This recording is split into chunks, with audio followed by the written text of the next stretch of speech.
Mohamed Salah and PSG, a new striker for Manchester United, management making mistakes again, Dani Olmo's story gaining momentum, Real Madrid's new star, Arsenal targeting Juventus's striker.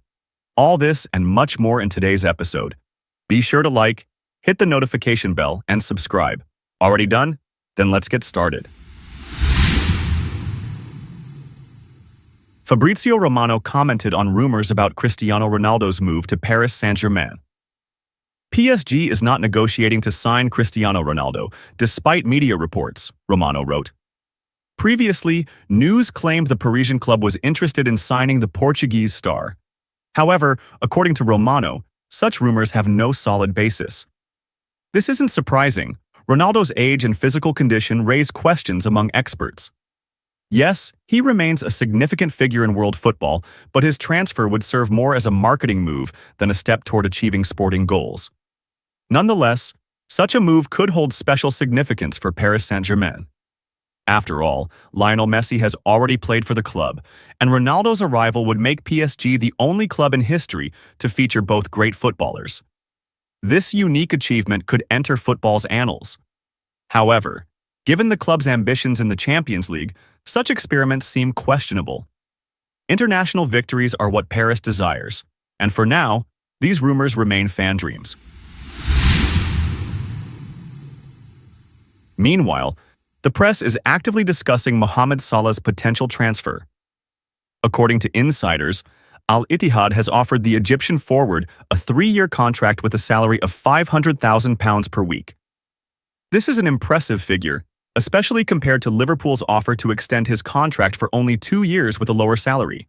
The choice seems obvious, but in Europe, only a few clubs can meet Salah's financial demands. One of them is, once again, Paris Saint-Germain. If Salah wants to remain in the Champions League while earning a substantial income, a move to PSG could be his ideal solution. However, the Liverpool option shouldn't be dismissed. Staying in England for 2 more years would allow Salah to continue performing at a high level before eventually moving to Saudi Arabia to compensate for potential financial losses. This compromise appears reasonable, allowing him to balance sporting ambitions and financial gains. Ultimately, Salah's future will depend on the contracts offered by Europe's elite clubs.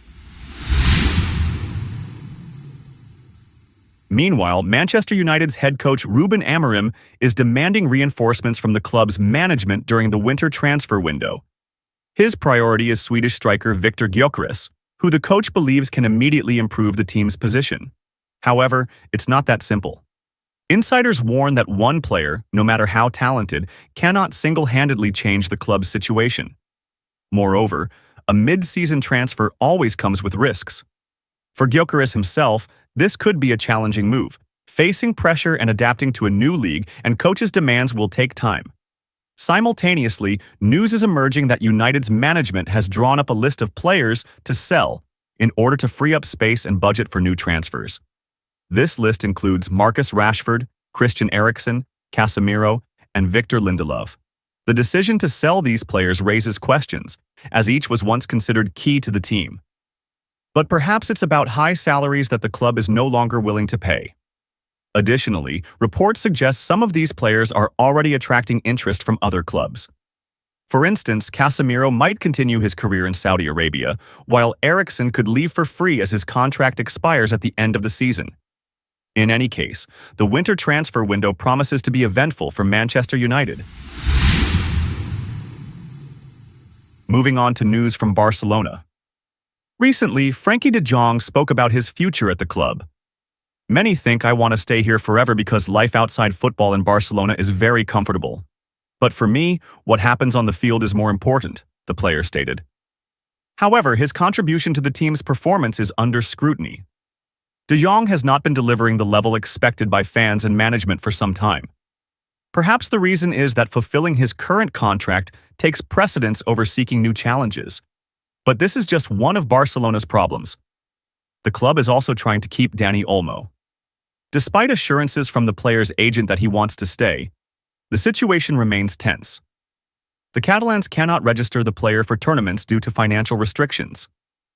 Moreover, even attempts to loan Olmo have so far been unsuccessful, further complicating matters. Meanwhile, Real Madrid continues to strengthen its squad. According to The Times, Los Blancos have offered Liverpool €26 million for Trent Alexander-Arnold. For Liverpool, this could be a beneficial move, especially if the defender plans to leave the club in the summer anyway. However, it's unclear why Real is willing to pay now, as the player will become a free agent in 6 months. Perhaps Madrid wants to avoid competition and strengthen their squad this season. Another target for Real Madrid is Arsenal's defender William Saliba. Insiders report that Los Blancos are prepared to offer €100 million for him, which could set a record for defensive transfers. Saliba has already given preliminary approval for the move, but the decision lies with Arsenal. Losing such a player would be a significant blow for the Gunners, especially given their ambitions in the Premier League title race. However, keeping Saliba will be challenging if Real makes a more lucrative offer. Arsenal, on the other hand, is looking to bolster their attack. According to Team Talk, the Gunners are interested in Juventus's striker, Dusan Vlahovic. The Italian club values the player at €60 million, but given the Serbian's expiring contract, the amount could decrease. However, Vlahovic's salary demands might pose a problem for Arsenal. The player wants to improve his financial conditions, which could deter the London club.